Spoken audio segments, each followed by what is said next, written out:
பிரம்மசூத்திரத்திற்கு வியாக்கியானம் வியாசருடைய பிரம்மசூத்திரத்திற்கு விளக்கம் அளிக்க வேண்டும் என்பது எம்பெருமானாருடைய ஒரு முதல் பணியாக இருந்த ஒரு பணி இந்த வியாக்கியானம். எம்பெருமானோருடைய மூச்சே ஸ்ரீபாஷ்யம்தான். அப்பேற்பட்டதான ஸ்ரீபாஷ்யத்திலே சில விஷயங்கள் நாம் மாணவர்களுக்கும் எளிய முறையில் அறிய வேண்டும் என்பதற்காக இந்த ஒரு சொற்பொழிவானது அமைக்கப்பட்டிருக்கிறது. இதிலே இன்று மதுராந்தக சம்ஸ்கிருத கலாசாலையின் விசிஷ்டாத்வைத துறையின் அத்தியாபகராக இருக்கக்கூடிய MS ஸ்ரீகாந்த் அவர்கள் ஸ்ரீபாஷ்யத்திலே ரொம்ப முக்கியமான பகுதியாக கருதப்படுவது ஜிக்ஞாசாதிகரணம். அந்த அதிகரணத்திலே லகு பூர்வபக்ஷ லகு சித்தாந்தம் என்று சொல்லக்கூடியதான அந்த லகு சித்தாந்த லகு பூர்வபக்ஷத்திலே என்ன விஷயங்கள் இருக்கு அப்படின்றத பற்றி விரிவாகவும்,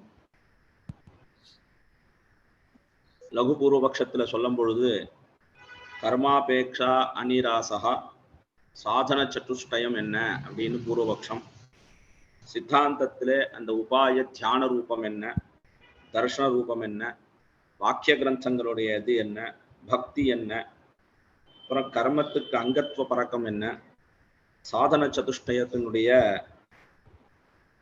விஷயம் என்ன, இதையெல்லாம் தான் லகு பூர்வபக்ஷம் லகு சித்தாந்தத்திலே எம்பெருமானார் ரொம்ப அழகாக நமக்காக பாஷ்யகாரர் தெளிவுபடுத்தியிருக்கிறார்.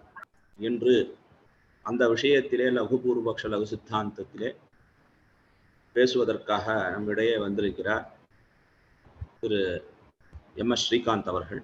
இப்பொழுது திரு MS ஸ்ரீகாந்த் அவர்கள் லகு பூர்வபக்ஷ லகு சித்தாந்தத்தை பற்றி பேசுவார்கள்.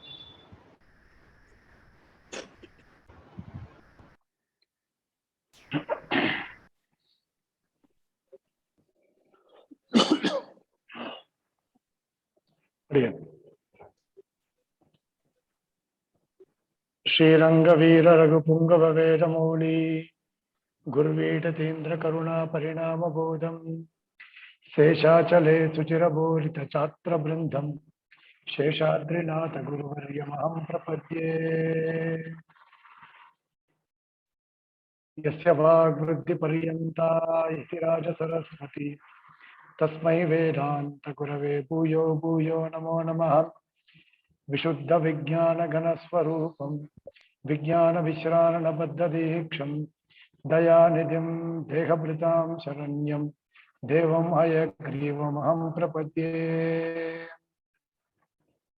अखिल भुवन जन्म स्थेम भंगादिलीले विनत विविध भूत व्रात रक्षैक दीक्षे श्रुति शिरसि विदीप्त ब्रह्मणि श्रीनिवासे भवतु मम परस्मिन् शेमुषी भक्ति रूपा पाराशर्यवचस्सुधामुपनिषद्बुद्धाब्धिमध्योधृता संसाराग्निविदीपन व्यपगत प्राणात्म संजीविनीं पूर्वाचार्य सुरक्षितां भगवते व्याघात दूरस्थितां आनीतान्तु निजाक्षरै सुमनसा भौमाः पिबन्त्वन्वहम्। सभायै नमः। எல்லாருக்கும் அடியனுடைய நமஸ்காரங்கள். எம்பெருமானாருடைய திருநக்ஷத்திர மகோத்சவத்துல அடியனுக்கு மீண்டும் ஒரு முறை இந்த அவகாசமானது அளிக்கப்பட்டிருக்கிறது. ரொம்ப பாக்யவந்தோ லபந்தே அப்படின்னு சாஸ்திரத்துல சொல்லுவார்.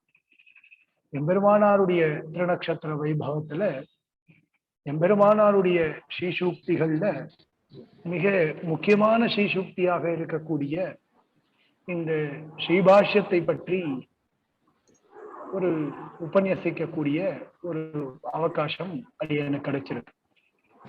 அதுல இன்னும் தொடங்கி 4 நாட்களுக்கு ஸ்ரீபாஷ்யத்தினுடைய உபன்யாசங்கள் நம்முடைய சென்னை பல்கலைக்கழகத்தினுடைய வைணவத்துறை சார்பாக பிரதிதினமும் நடக்க இருக்கின்றது. அதுல அடியனுக்கு இடப்பட்ட ஒரு ஆக்ஞையானது லகு பூர்வபக்ஷ சித்தாந்தத்தை பற்றி விஷய உபஸ்தாபனம் கர்த்தவியம் அப்படின்னு அடியனுடைய பிரிய சுகருத்தா இருக்கக்கூடிய டாக்டர் கே தயாநிதி மகாபாகேன எனக்கு கட்டளையிடப்பட்டிருக்கு. அதை செவ்வனே செவிசாய்த்து அடியேன் லகு பூர்வபக்ஷ சித்தாந்த பாகத்தை அடியேன் உபன்யசிக்கிறேன். எல்லாரும் கைண்ட்லி இத கொஞ்சம் மியூட் போட்டுட்டா கொஞ்சம் நல்லா இருக்கும். ஏன்னா இது கொஞ்சம் சவுண்ட் கொஞ்சம் டிஸ்டர்ப் ஆகாம கொஞ்சம் பார்த்துக்கிறது நல்லது. லகு பூர்வபக்ஷம் மற்றும் லகு சித்தாந்த பாகம் ஸ்ரீபாஷ்யத்துல முதல் அதிகரணம் ஜிக்ஞாசாதிகரணம். அந்த ஜிக்ஞாசாதிகரணத்துல இது முதல்ல ஒரு பூர்வபக்ஷம், அதற்கு மேல் ஒரு சித்தாந்தமானது. ரொம்ப விஸ்தாரமாக பின்னாடி சொல்ல போற விஷயங்கள்லாம் முன்கூட்டியே பூர்வபக்ஷ சித்தாந்தமாக எம்பெருமானார் காண்பித்து விடுகிறார் இந்த ஜிக்ஞாசாதிகரணம். சங்கிப்தமா சொல்லக்கூடியது அத்வைத சித்தாந்தம். எதை பூர்வபக்ஷமாக அவர்கள் அத்வைதிகள் கேட்கிறார்கள், அதற்கு கண்டனமாக ஸ்ரீபாஷ்யக்காரர் எந்தெந்த விஷயங்களை சாதிக்கின்றார், அது எல்லாத்தையும் சுருக்கமாக சொல்லுவதுதான் லகு பூர்வபக்ஷ சித்தாந்தம் அப்படின்னு சொல்லப்படுறது. அதாதோ பிரம்ம ஜிக்ஞாசா அப்படின்னு சூத்திரம். அதாதோ பிரம்ம ஜிக்ஞாசா அப்படின்ற இடத்துல அத அப்படின்னா கர்ம விசாரத்திற்கு பிறகுன்னு அர்த்தம். அதஹா அப்படின்னா கர்ம விசாரஸ்ய பூர்வவிருத்தத்வாத் அப்படின்னு அர்த்தம். பிரம்மணஹா ஜிக்ஞாசா பிரம்ம ஜிக்ஞாசா அப்படின்னு சூத்திரத்தினுடைய அர்த்தமானது சொல்லப்பட்டது. அத கர்ம விசார அனந்தரம் அப்படின்னா கர்ம விசாரம் செய்த பிறகு. கர்ம விசாரம் செய்த பிறகு அப்படின்னா பூர்வமீமாம்சா சாஸ்திரத்தை அபியசித்த பிறகு அப்படின்னு அர்த்தம். பூர்வமீமாம்சா சாஸ்திரத்தை அத்தியனம் செய்த பிறகு பூர்வமீமாம்சா சாஸ்திரமானது அத்தியனம் செய்யப்பட்ட காரணத்தினாலே பிரம்ம விஷயக்க விசாரா கர்த்தவியா, பிரம்மத்தை பற்றி அறிந்து கொள்ள ஆசையானது பிறக்கின்றது அப்படின்னு ரொம்ப ஸ்பஷ்டமாகவே அந்த இடத்துல சொல்றாங்க. இப்ப அதுலதான் ஒரு சந்தேகம். அங்க சொல்லும்போது எப்படி சொல்லப்படுகிறது அப்படின்னா ரொம்ப அழகாகவே அந்த இடத்துல பிரம்ம விசாரமானது எதற்காக செய்ய வேண்டும் அப்படின்னு கேள்வி வரும்பொழுது சூத்திரார்த்தத்தை விளக்கி சொல்லக்கூடிய அந்த சமயத்திலேயே கூட ரொம்ப அழகாக சொல்றார் ஸ்ரீபாஷ்யக்காரர் அந்த இடத்துல. கர்ம விசாரம் பண்ணும் பொழுது அல்பமாகவும் அஸ்திரமாகவும் இருக்கக்கூடிய பலன்களை பற்றி தெரிந்து கொண்ட பிறகு ஸ்திரமாகவும் அனந்தமாகவும் இருக்கக்கூடிய பலத்திலே ஆசையானது பிறக்கின்றது. முதல் ஸ்டெப் என்ன அப்படின்னா கர்ம விசாரத்தை தெரிந்து கொள்ள வேண்டும். கர்ம விசாரத்தை தெரிந்து கொண்டால் அதன் மூலமாக ஏற்படக்கூடிய பலன் அல்பமாகவும் அஸ்திரமாகவும் இருக்கின்றது என்பது நமக்கு தெள்ளத் தெளிவாக தெரிகிறது.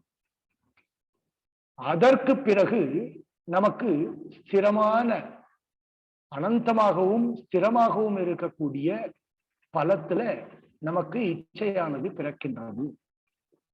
ஆகையினால பிரம்ம ஜிக்ஞாசாஹி அனந்தர பாவினி அப்படின்னு பாஷ்யக்காரர் சொல்லியிருப்பார் அந்த இடத்துல.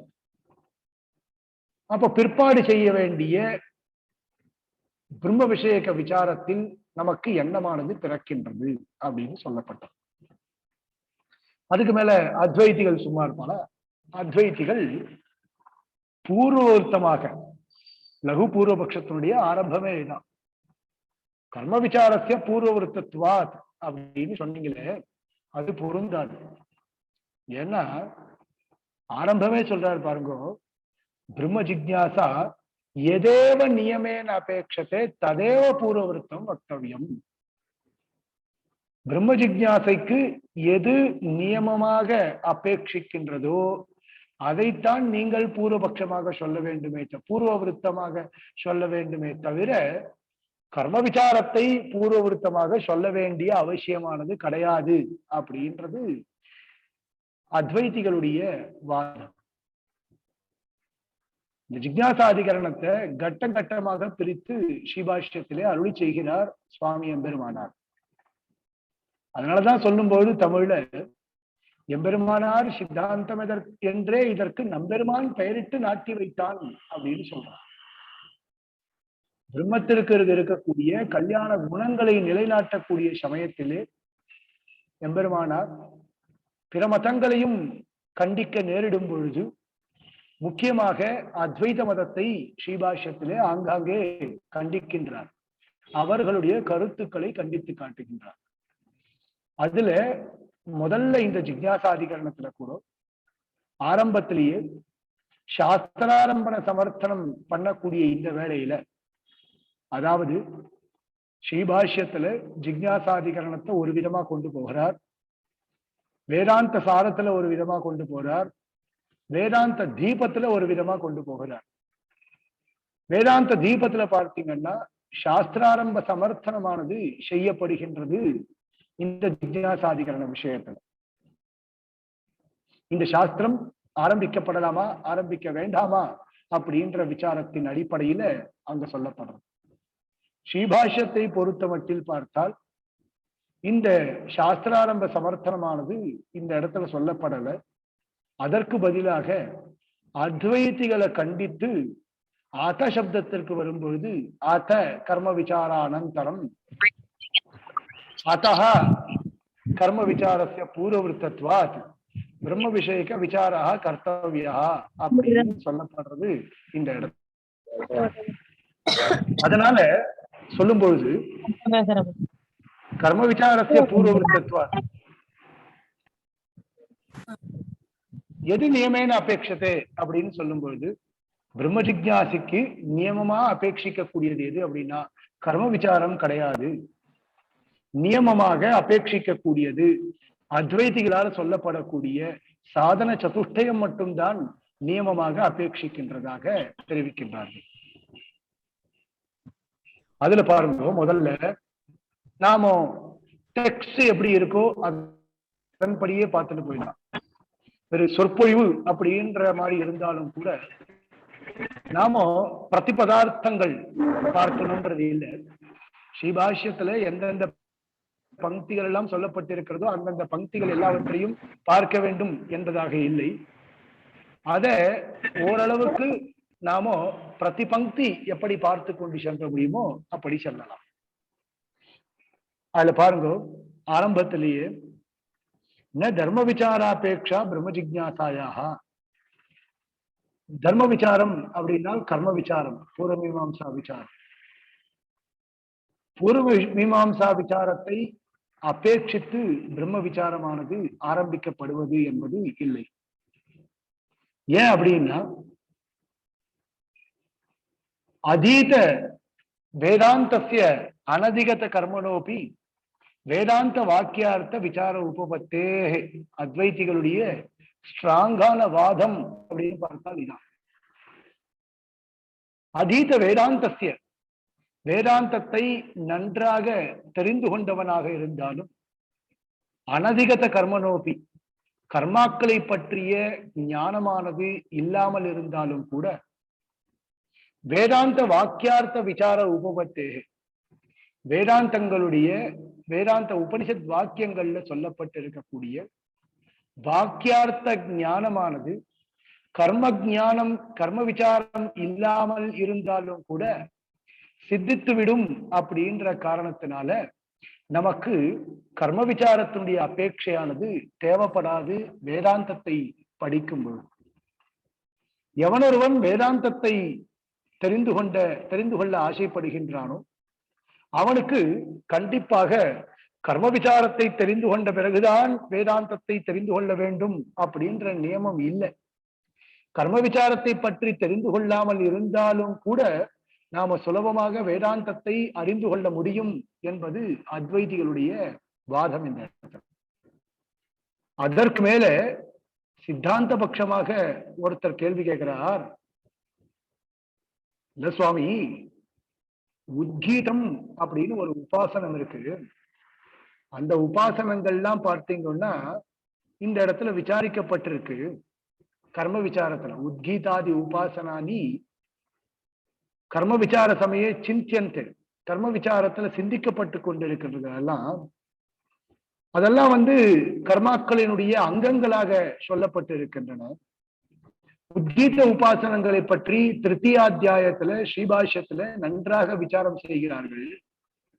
ஸ்ரீபாஷ்யத்துல சொல்லப்பட்ட உத்கீதாதி விசாரங்களை பற்றி நாம் முன்கூட்டியே தெரிந்து கொள்ள வேண்டும் என்றால் கர்ம விசாரத்தை பற்றி நன்கு தெரிந்து கொண்டால் மட்டும்தான். ஏன்னா கர்ம விசாரத்திற்கு அங்கமாக இருக்கக்கூடிய காரணத்தினால நன்றாக கர்ம விசாரத்தை பற்றி தெரிந்து கொண்டிருந்தால் மட்டும்தான் நம்மால அதை புரிந்து கொள்ளவே முடியும்.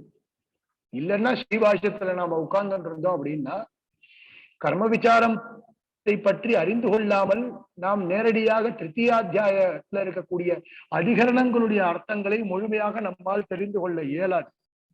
அப்படி இருக்கும்போது கர்மாக்களை பற்றி அறியாதவனுக்கு, கர்ம விசாரத்தை பற்றி தெரிந்து கொள்ளாதவனுக்கு அந்த விசாரங்கள் எல்லாம் சுலபமாக செய்வது என்பது முடியாது அப்படின்னு சொல்றான். உத்கீதம் அப்படின்றது வேதத்துல சாமகானத்துல சொல்லப்பட்ட ஒரு பாகம்.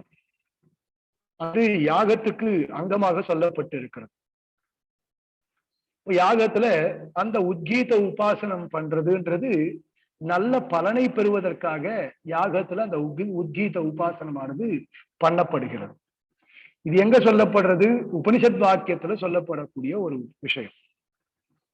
இப்போ அந்த உபாசனத்தை பற்றி, அந்த உத்கீத உபாசனத்தை பற்றி திருத்தீயாத்தியாயத்துல சுலபமாக விசாரம் செய்யப்பட்டிருக்கிறது பல இடங்கள்ல. அதை நாம தெரிந்து கொள்ள வேண்டும் என்றால் முன்கூட்டியே கர்ம விசாரமானது நன்றாக செய்யப்பட்டிருந்தால் நமக்கு சுலபமாக இருக்கும் உத்கீத உபாசன விசாரம். இத சித்தாந்த பட்சமாக ஒருவர் கேள்வி கேட்டார்.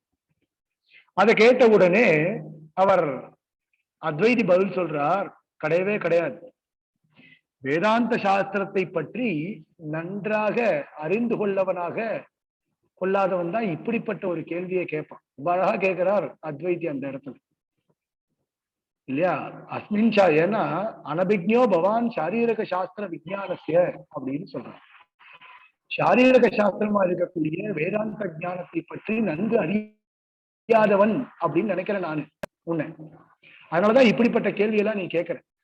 இந்த சாஸ்திரம் எப்படிப்பட்டது அப்படின்றத நீ புரிஞ்சுக்கோ. இந்த சாஸ்திரத்தை கர்ம விசாரம் செய்வதற்காக மட்டும் இந்த சாஸ்திரம் ஏற்பட்டது அல்ல. இந்த சாஸ்திரம் எதற்காக ஏற்பட்டு இருக்கிறது அப்படின்னா, அனாதிகாலமாக தொடரப்பட்ட ஒரு அவித்யா அப்படின்ற தோஷத்தின் மூலமாக அவனுக்கு வேத ஞானமானது ஏற்பட்டு இருக்கிறது. பலவிதம் நானாவித வேத ஞானமானது ஏற்பட்டிருக்கு. இந்த வேத ஞானம் எதனால ஏற்படுகிறது அப்படின்னா, வாஸ்தவிகமா பார்த்தால் வேத ஞானம் ஏற்படக்கூடாது. என்ன ஞானம் வரணும் ஒரு வேதாந்திக்கு அப்படின்னு பார்த்தால், பிரம்ம சத்தியம் ஜெகன்மித்யா ஜீவோ பிரம்மைவ நாபரஹா ஸ்லோகார்த்தேன பிரவக்ஷ்யாமி எதுக்தம் கிரந்த கோட்டிஷு அப்படின்னு ஒரு ஸ்லோகம், பிராச்சீன ஸ்லோகம். பிரம்ம சத்தியம் ஜெகன்மித்யா ஜீவோ பிரம்மைவ நாபரஹா, பிரம்ம மட்டுமே சத்தியம், ஜெகன் மித்யா, அதாவது பிரம்ம வத்திரிக்த வஸ்துக்கள் எல்லாமே மித்யா ஞானமாக, மித்யாத்துவமாக சொல்லப்படுகின்றது அத்வைதிகளால. பிரம்மம் மட்டுமே சத்தியம், பிரம்மத்தை தவிர்த்து எல்லாமே மித்யதான். அப்படி இருக்கும் பொழுது அவித்யா அப்படின்ற ஒரு தோஷத்தின் காரணமாக நமக்கு எந்த ஞானமானது ஏற்படுகின்றது அப்படின்னு பார்த்தால், மியூட் பண்ணுங்களேன், மியூட் பண்ணுங்க, கைண்ட்லி மியூட். ஹோஸ்ட் யாரும் அவ எல்லாரையுமே மியூட் ஆள் கொடுங்க, என்ன கொடுத்துறாதீங்க தயவு செய்து, அவளை மியூட் ஆள் கொடுங்க ப்ளீஸ். இப்போ பிரம்ம வத்திரிக்த வஸ்துக்கள் எல்லாமே மித்தையா சொல்லப்பட்டிருக்கிறது அத்வைத சித்தாந்தத்துல. ஆனா நமக்கு அவித்யான்ற தோஷத்தின் விளைவாக மித்யாபூதங்களாக இருக்க வேண்டிய வஸ்துக்கள் நமக்கு சத்தியங்களாக தெரிகின்றன. அப்ப சத்தியங்களாக தெரிவது என்பது அவித்யினால ஏற்படக்கூடிய ஒன்று. இப்போ இந்த அவித்யான்ற தோஷவசாத்து நமக்கு சம்சாரம் ஏற்படுகிறது. அதுல ஜென்ம மரணாதிகள்லாம் ஏற்படுகிறது. சம்சார துக்க சாகரத்துல நாம் மூழ்கி இருக்கிறோம். எல்லா துக்கங்களுக்கும் காரணமா இருக்கக்கூடியது எது அப்படின்னு கேட்டால் அவித்யாவசாத்து ஜாயமானம் வேத ஞானம் தான் காரணம். அவித்தியினால ஏற்பட்ட வேத ஞானம் தான் எல்லாவற்றிற்கும் காரணமாக இருக்கக்கூடிய ஒன்று. இப்போ அந்த ஞானமானது தொலைய வேண்டும். அந்த ஞானம் எதனால தொலையும்? சாரீரக சாஸ்திரத்துல சொல்லப்பட்ட ஐக்கிய ஞானத்தினால மட்டும்தான் இந்த அவித்யாவசாத்து, அவித்யான்ற தோஷவசாத்து ஏற்பட்ட ஒரு அசௌகரியங்கள்லாம் விலகுமே தவிர, கர்ம ஞானத்தை அறிந்து கொண்டால் எப்படி இந்த அவித்யா நிவர்த்தையே மோட்சம்னு சொன்னமே, அவித்யா நிவர்த்திரேவ மோட்சகான்னு சொன்னமே, அது எப்படி பொருந்தும்? வேதாந்த ஞானத்திற்கு எது தேவைப்படுகிறது? அவித்யா நிவர்த்தி தான் தேவைப்படுகிறது. அந்த அவித்யா நிவர்த்தியானது எப்படி ஏற்படும்? அத்வைதிகள் சொல்கிறார்கள், தத்துவமசி அப்படின்ற வாக்கியார்த்த ஞானத்தினால ஏற்படும். தத்துவம் அசி ஜீவோ பிரம்மைவ நாபரஹா, நீ அந்த பிரம்மமாக ஆக கடவாய் அப்படின்ற வாக்கியார்த்த ஞானத்தின் மூலமாகத்தான் இந்த பேத ஞானமானது விலகி அபேத ஞானமானது ஏற்படும் அப்படின்னு சொல்லப்படும். நீங்க சொல்லப்பட்டபடி உத்கீதாதி உபாசனங்கள்லாம் இருக்கே, அது பேத ஞானத்தை மட்டுமே ஏற்படக்கூடிய ஒன்று. அது அபேத ஞானத்தை ஒருபொழுதும் ஏற்படுத்தாது. ஜீவோ பிரம்மைவ நாபரஹா அப்படின்ற அபேத ஞானத்தை அது ஏற்படுத்தாது. அது பேத ஞானத்தை மட்டும்தான் ஏற்படுத்தும். ஏன் அப்படின்னா, ஜீவன் வேற, ஜீவன் செய்யக்கூடிய யாகம் வேற, யாகத்திற்கான பலன் வேற, இப்படின்ற நானாவித பேத ஞானத்தை ஏற்படுத்தக்கூடியதுதான் அந்த உத்கீதாதி உபாசனங்கள்லாம். இப்போ உத்கீதாதி விசாரம் தேவைப்படுறது, நாங்க இல்லைன்னு சொல்லல. எது தேவைப்படுறது அப்படின்னா கர்மத்துக்கு அங்கமானதுதான். அப்போ உத்கீதாதி உபாசனம் அப்படின்றது ஞானம் உருவாகிறதற்கு காரணமாக இருக்கிறது. அவ்வளவுதான். உத்கீதாதி உபாசனம் அடியோடு நாங்க வேண்டான்னு சொல்லவே இல்லை. உத்கீதாதி உபாசனம் இந்த ஞானம் உருவாவதற்கு, இந்த ஞானம் தான் இந்த சாஸ்திரத்துல விசாரம் ஏற்படுவதற்கு, விசார பிரவருத்தையே காரணபூதம் அஸ்தி, விசார பிரவருத்திக்கு விசாரம் ஏற்படுத்துவதற்கு காரணமாக இருக்கிறது. இப்போ நேரா சாட்சாத் சங்கத்தியானது சொல்லப்பட முடியாது. ஸ்ரீபாஷ்யக்காரர் எப்படி சொன்னார் அந்த இடத்துல அப்படின்னா, சாத்துமுறை நம்ம சேவ உபக்கிரமத்துல கூட சொல்றோம் பாருங்க, ஆரம்பத்துல அதாத்தோ தர்ம ஜிக்ஞாசா இத்தியாரபிய அனாவிருத்தி சப்தாத் இத்தேவமந்தம் சங்கதி விசேஷேன விசிஷ்ட கிரமம் அப்படின்னு சொல்றோமா இல்லையா? அது பொருந்தாது என்பது அத்வைதிகளுடைய வாதம். நீங்க வேணும்னா சைட்ல அது அபேட்சிதம், நியமேன அபேட்சிதம் கிடையாது, ஏதோ விட்ட குறை தொட்ட குறை அப்படின்ற மாதிரி ஒரு தேவைப்படுகிறது அப்படின்னு வேணா ஒத்துக்கணும். அது இருந்தால்தான் இது வரும் அப்படின்னு உங்களால சொல்வதற்கு இல்லை என்பதாக அத்வைதிகளுடைய வாதம். ஆகையினால சாட்சாத் சங்கட்டமானது கிடையாது. அசகி பேதாவலம்பி கர்ம ஜானம் கோபயுஜ்யத்தே. பாஷ்யக்காரரே பூர்வபக்ஷத்தை ரொம்ப அழகா எழுதுறார். எப்பவுமே அத்வைத சித்தாந்தத்தை நாம் அத்வைத சித்தாந்தத்தை நன்றாக புரிந்து கொள்வதற்கு பாஷ்யக்காரருடைய ஸ்ரீசூக்திகள் ரொம்ப சுலபமா இருக்கும். பூர்வபக்ஷத்தை இந்த அளவுக்கு அழகாக எழுதுவது என்பது மற்றொருவரால முடியாத காரியம். அப்போ வேதாவலம்பி ஞானம், வேதத்தை வெளிப்படுத்தக்கூடிய இந்த ஞானமானது எப்படி நமக்கு சாட்சாத் சங்கதமாக ஆகும், எப்படி பொருந்தும் அப்படின்னு சொல்றோம். அப்போ பிரதானம் சாஸ்திரம் ததபேட்சிதமோ பூர்வவருத்தம் கிமப்பி வக்தவியம். அத்வைதிகள் மறுபடியும் சொல்கிறார்கள், எது பிரதானமாக எது அபேட்சிக்கிறதோ, எது பிரதானம் சாஸ்திரம், எது இருந்தால் பிரம்ம ஜிக்ஞாசையானது ஏற்படுகிறதோ, பிரம்மத்தை அறிந்து கொள்ள வேண்டும் என்ற ஆசையானது ஏற்படுகிறதோ, அதைத்தான் நீங்கள் நியமேன அபேட்சித்தம்னு சொல்லணுமே தவிர நீங்க இப்படி எல்லாம் சொல்லக்கூடாது அப்படின்னு ஒரு வாதத்தை அத்வைதிகள் ஆரம்பத்துல முடிச்சு வைக்கிறாங்க. அதுக்கு மேல வேற ஒரு வாதம் அதாவது பாஸ்கர் மதத்தினர் இந்த ஒரு வாதத்தை உபஸ்தாபிக்கிறார்கள். சாங்கர அத்வைதிகளை பார்த்து இந்த கேள்வியானது கேட்கப்படுகிறது. அதுக்கு மேல இப்போ சாட்சா சங்கதம் எது அப்படின்னா, பாஸ்கரால் சொல்றால் கர்ம ஜானம் மட்டும்தான். பிரம்ம ஜானத்திற்கு நேரடியாக தேவைப்படுவது எது அப்படின்னு கேட்டால் கர்ம ஜானம் தான். ஏன் அப்படின்னா, இப்போ கர்ம ஜானம் இருந்தால்தான் மோட்சமானது கிடைக்கிறதாக சொல்லப்பட்டிருக்கு. கர்ம சமுச்சிதாத்து ஞானாத்து அபவர்க சுதே அப்படின்னு ஒரு வாக்கியம் ஸ்ரீபாஷ்யக்காரர் எடுத்திருக்காரு. கர்மாக்களுடன் கூடிய ஞானத்திற்குத்தான் மோட்சம் என்பதாக சாஸ்திரத்திலே தெரிவிக்கப்பட்டிருக்கிறது. கர்மாக்களை பற்றிய ஞானம் இல்லை அப்படின்னா நமக்கு மோட்சம் கிடைப்பது என்பது சந்தேகம். அதனால கர்ம சமுச்சிதாத்து ஞானாத்து, கர்மாக்களுடன் கூடியிருக்கக்கூடிய ஞானத்திற்கு மட்டும்தான் மோட்சமானது கிடைக்கும் அப்படின்னு வேதமே சொல்லப்பட்டிருக்கு. அந்த இடத்துல ஏன் ஸ்ருதி வாக்கியம் கூட பின்னாடி சொல்லப்படுறது. ஸ்ருதி வாக்கியம் ரொம்ப அழகாக சொல்லப்பட்டிருக்கு. சர்வாபேக்ஷா பிரம்மசூத்திரம் சர்வாபேக்ஷாச்ச யஜ்ஞாதி ஸ்ருதேர் அஸ்வவதி அப்படின்ற இடத்துல இந்த விசாரம் தான் பண்றார். 3வது அத்தியாயத்துல 4வது பாதத்துல 26வது சூத்திரம் இந்த சூத்திரம். சர்வாபேக்ஷாச்ச யஜ்ஞாதி ஸ்ருதேர் அஸ்வவதி அப்படின்னு சொன்ன, அதாவது யஜ்யம் அப்படின்னு சொல்லக்கூடிய வேத வாக்கியமானது இந்த விஷயத்தை சொல்றது எல்லா கர்மத்தையும் எல்லா கர்மாக்களையும் எதிர்நோக்கியே உபாசனமானது இருக்கின்றது அப்படின்னு பிரம்மசூத்திரத்திலையும் இந்த விசாரத்தை பற்றி தெரிவிக்கிறார்கள். ஆகையினால கர்மாக்களுடன் கூடிய ஞானத்திற்கு மட்டும்தான் மோட்சமானது கிடைக்கும் இல்லையா. அதாவது கர்ம அபேட்சித்தேச்ச கர்ம ஜானே, இந்த கர்ம ஜானமானது தேவைப்படும் பொழுது கேன சமுச்சயா கேன நேதி இது விபாகா சொல்ல முடியாது.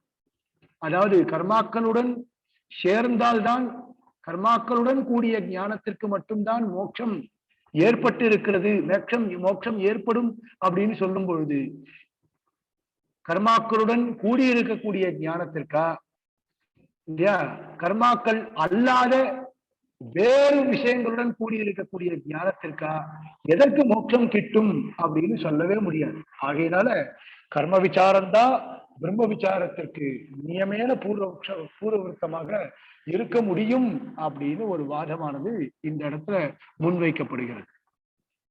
உடனே அதுக்கு பாருங்க, அதுக்கு அத்வைதிகள் சாங்கராத்வைதிகள் ரொம்ப அழகாக பதில் சொல்கிறார்கள். இது ஏற்றுக்கொள்ளவே முடியாது, இது சரியில்லை. கர்ம சமுச்சிதாத்து ஞானாத்து அபவர்க சுதேகே அப்படின்னு சொன்ன இல்லையா, அந்த மாதிரி பிரமாணமே இல்லை. அந்த மாதிரி எந்த இடங்கள்லயும் கர்ம சமுச்சிதாத்து ஞானாத்துன்னு சொல்லப்படவே இல்லை. அப்படி இருக்கும் பொழுது நீ எப்படி இந்த மாதிரி சொல்ற? அந்த மாதிரி சொல்றதுக்கு முடியவே முடியாது. மோட்சம்னா என்ன இல்லையா, மோட்சம்ன்றது என்ன? அவித்யா நிவர்த்தி ரேவகி மோக்ஷா, அவித்யை தொலைதல் அப்படின்றதுதான் மோட்சம். அனாதி காலமாக ஏற்பட்டு இருக்கக்கூடிய ஒரு தோஷம், ஜீவனோடு தொடர்ந்து வரக்கூடிய ஒரு தோஷம், அந்த தோஷம் தொலைவது என்பது மோட்சம் அப்படின்னு சொல்லப்பட்டிருக்கு. பாஷ்யக்கார் பங்கி பாருங்க, ரொம்ப அழகா இருக்கும். சகல விசேஷ பிரத்யநீக சின்மாத்திர பிரம்ம விஜயானாதேவ அவித்யா நிவர்த்தி. பிரம்மத்தை பற்றி தெரிந்து கொண்டால் அவித்யா நிவர்த்தியானது ஏற்படும். எப்படிப்பட்ட பிரம்மத்தை பற்றி தெரிந்து கொள்ள வேண்டும்? அவித்யா நிவர்த்தி ஏற்படுவதற்காக இப்படிப்பட்ட பிரம்மத்தை பற்றி தெரிந்து கொள்ள வேண்டும். எப்படிப்பட்ட பிரம்மம் அப்படின்னா, சகல விசேஷ பிரத்யநீக, எல்லாவித விசேஷங்களை காட்டிலும் வேறுபட்டு இருக்கக்கூடியதான நிர்விசேஷமான பிரம்மத்தை பற்றி தெரிந்து கொள்ளுதல். நிர்விசேஷமான சின்மாத்திரைக்க பிரம்மமா இருக்கக்கூடிய, ஞானமாத்திர பிரம்மமா இருக்கக்கூடிய அந்த பிரம்மத்தை பற்றி அறிந்து கொண்டால் மட்டும்தான் அவித்யா நிவர்த்தியானது ஏற்படும். கர்மாக்களை பற்றி தெரிந்து கொண்டு அதன் மூலமாக பிரம்மத்தை பற்றி தெரிந்து கொண்டு அதன் மூலமாக அவித்யா நிவர்த்தியானது ஏற்படும் சொல்லப்படலையே. நீ என்ன சொன்ன? கர்ம சமுச்சிதாத்து ஞானாத்து மோட்சம்னு சொன்ன. இங்க கர்மாக்களே இல்லையே. மோட்சம் எதனால உண்டாகும்? பிரம்ம விஜயானாத்து அவித்யா நிவர்த்தி. அந்த அவித்யா நிவர்த்தியினால மோட்சம் உண்டாகும். எப்படிப்பட்ட பிரம்ம விஜயானாத்து? நிர்விசேஷ சின்மாத்திர பிரம்ம விஜயானாத்து இல்லையா? நிர்விசேஷ சின்மாத்திரைக்கு பிரம்ம விஜயானாத்து, நிர்விசேஷமாகவும் ஞானமாத்திர ஸ்வரூபனாகவும் இருக்கக்கூடிய பிரம்மத்தை பற்றி நீங்கள் அறிந்து கொண்டீர்களாயானால் அவித்யா நிவர்த்தியானது ஏற்படும்.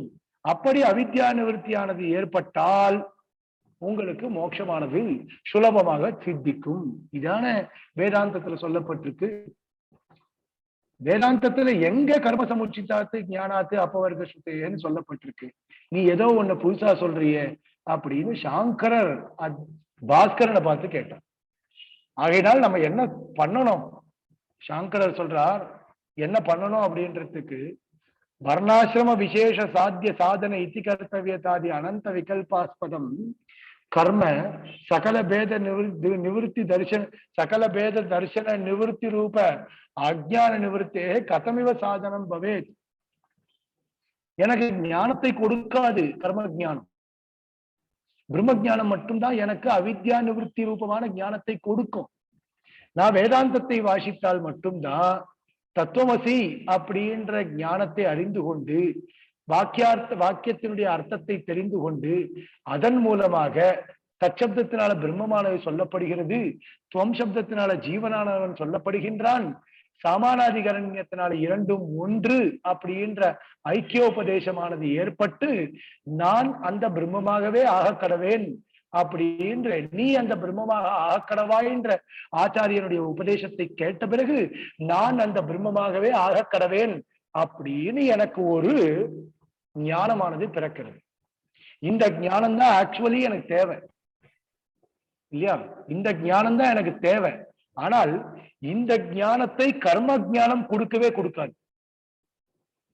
பாரமார்த்திக ஞானம் எதுவோ அந்த பாரமார்த்திக ஞானத்தை ஒருபொழுதும் உங்களால் தெரிவிக்கப்பட்ட கர்ம ஞானம் கொடுக்கவே கொடுக்காது. அப்படி இருக்கும் பொழுது எப்படி கர்ம சமுச்சிதாத்து ஞானாத்து அப்பவர்கள் நீ சொன்ன அது கொடுக்காதே. ஏன்னா கர்ம ஜானம் என்ன வேலை பண்ணும் அப்படின்னா சகல வர்ணாசிரம விசேஷ சாத்திய சாதனை இத்தி கர்த்தவியதான். பிராமணன், சத்திரியன், வைசியன், சூத்ரன் இப்படி வர்ணாசிரமங்கள், அதுல பிரம்மச்சாரி, கிரகஸ்தன், வானப்பிரஸ்தன், சன்னியாசின், இதுல ஆசிரம தர்மங்கள், வர்ணங்கள் வேற, ஆசிரம தர்மங்கள் வேற. இப்படி ஒவ்வொருத்தரும் ஒவ்வொரு விதமான காரியத்தை செய்ய வேண்டும் என்று விதிக்கப்பட்டிருக்கிறது. அப்ப இத்தி கர்த்தவியத்தாக்களோட கூடிய அனந்த விகல்பாஸ்பதம். இது பிராமண இதம் காரியம் பிராமணேன கர்த்தவியம், இதம் காரியம் க்ஷத்ரியேன கர்த்தவியம், இதம் காரியம் பிராமண க்ஷத்ரியாபியாம் கர்த்தவியம், இப்படி எல்லாம் தனித்தனியாக விதிக்கப்பட்டிருக்கிறது.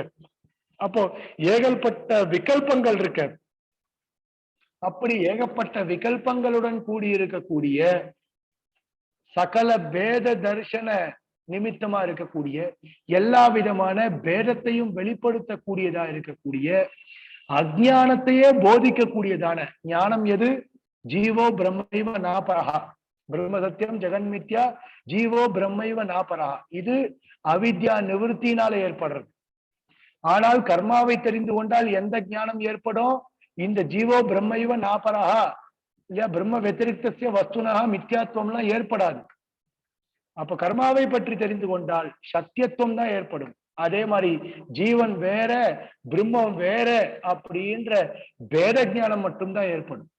ஆகையினால உங்களுக்கு எப்பவுமே சாதனமாக கர்மா ஆகவே முடியாது அப்படின்னு கர்ம விசாரத்தை நீங்கள் பூர்வவருத்தமாக சொல்லுவதற்கு இல்லை அப்படின்னு அத்வைதிகள் ரொம்ப ஸ்பஷ்டமா சொன்னார். இப்போ அத்வைதிகள் வெறுமை யுக்திவாதமா காட்ட முடியாது இல்லையா? இது வேதாந்த புஸ்தகம். வேதாந்த மதத்துல கருத்துக்களை தெரிவிக்கும் பொழுது வெறும் யுக்திவாதமா மட்டும் தெரிவிக்க முடியாது இல்லையா? ஸ்ருதி பிரமாணங்களையும் அங்கங்கே காண்பித்து ஆக வேண்டும். அதுதானே வேதாந்த சாஸ்திரத்தினுடைய பலமே. ஆகையினால அவர் என்ன பண்றார்? ஸ்ருதி பிரமாணங்களையும் ஆங்காங்கே காட்டுறார். எங்க சொல்றார்? கர்மனாம் அனித்திய பலத்துவம், அனித்திய பலத்வேன மோட்ச விரோதித்துவம், ஞானசைவ மோட்ச சாதனத்துவம் தர்சயந்தி ஸ்ருதயாக. ஸ்ருதி வாக்கியங்கள் கர்மாக்களுக்கு அனித்திய பலத்துவமோ அதே மாதிரி மோட்ச விரோதித்துவமும் சொல்லப்பட்டிருக்கிறது ஸ்ருதி வாக்கியங்கள். எங்கெங்க அந்தவ தேவாச தத் பவதி. இப்ப அந்த கர்மா இருக்கே அது அவனுக்கு முடிவுள்ளதாகவே இருக்கு. அதே மாதிரி தத் எதே கர்மச்சித்தோ லோகா க்ஷீயத்தே ஏவமேவ அமுத்திர புண்ணியசித்தோ லோகா க்ஷீயத்தே. எப்படி இங்கு சம்பாதிக்கப்பட்ட பலன்கள்லாம் அழியறதோ அதே மாதிரி மேல் உலகத்துல புண்ணியத்தினால சம்பாதிக்கப்பட்ட பலன்களும் அழிவதாக சொல்லப்பட்டிருக்கிறது. பிரம்மவித்து பரம்பிரம்ம ஆபனோதி. பிரம்மவித்து மட்டும்தான் பரபிரம்மத்தை அடைகின்றான். கர்மவித்து பரபிரம்ம ஆபனோத்தின்னு சொல்லப்படவே இல்லையே இந்த இடத்துல. யா பிரம்மவித்து அஸ்தி சா பரபிரம்ம ஆப்னோதி. பரம்பிரம்ம ஆப்னோதி. பிரம்மவிதா ஆப்னோதி பரம். பிரம்மவேத பிரம்மைவ பவதி. பிரம்மத்தை அறிபவன் பிரம்மமாகவே ஆகிறான் அப்படின்னு சொல்லப்பட்டிருக்கு முண்டகோபனிஷத்துல. தமேவ விதித்வா அதிமிருத்திமேதி ஸ்வேதாஸ்வதர உபனிஷத்து சொல்லப்பட்டிருக்கு. தமேவ விதித்வா அவனை நன்றாக அறிந்து கொண்டு அதிமிருத்தி மேத்தி சம்சார சாகரத்தை கடக்கின்றான் அப்படின்னு சொல்லப்பட்டு இருக்கிறது இந்த இடத்துல. அப்படி இருக்கும் பொழுது எப்படி கர்ம விசாரத்தை நீங்கள் பூர்வவிருத்தமாக சொல்லுவீர்கள் அப்படின்னு சொன்னார். இது கர்மனாம் அனித்திய பலத்துவம் மோட்ச விரோதித்துவம். அதுக்கு மேல நாம ஒரு கேள்வி கேட்கிறோம் இந்த இடத்துல. இப்போ பிரம்ம வித்யா இருக்க, இது யஜ்ஞாதி கர்மா அபேக்ஷா வித்யா. பிரம்ம வித்யா என்பது தனிப்பட்ட வித்யை கிடையாது சுவாமி. அத்வைதிகளே நீங்கள் புரிந்து கொள்ளுங்கள். பிரம்ம வித்யை என்பது ஒரு தனிப்பட்ட வித்யை கிடையாது. பிரம்ம வித்யை என்பது யஜ்ஞாதி கர்மாக்களை துணையாக கொண்ட ஒரு வித்யை தான் பிரம்ம வித்யை. அது எப்படி தெரியறது அப்படின்னா அதுக்கு சொல்றார், பல ஸ்ருதி வாக்கியங்களின் மூலமாக இது காட்டப்படுகிறது. அது எங்க சொல்லுவார் அப்படின்னா லகு சித்தாந்தம் வரும்பொழுது இதை ஸ்பஷ்டமாக நிரூபிப்பார். இப்ப அதுக்கு அத்வைதி பதில் சொல்றார், கிடையாது சுவாமி. ஏன்னா விவிதிசந்தி அப்படின்னு ஒரு வாக்கியம் இருக்கு, வேத வாக்கியம். அதுல எப்படி சொல்லப்பட்டிருக்கு பாருங்க, அந்த கரண நைர்மில்ய துவாரேன அப்படின்னு ஒரு பதம் இருக்கு. அதனால மனசை சுத்தமாக ஆக்குவதற்காக இந்த விவிதிசந்தி அப்படின்ற ஒரு வாக்கியம் இருக்கு.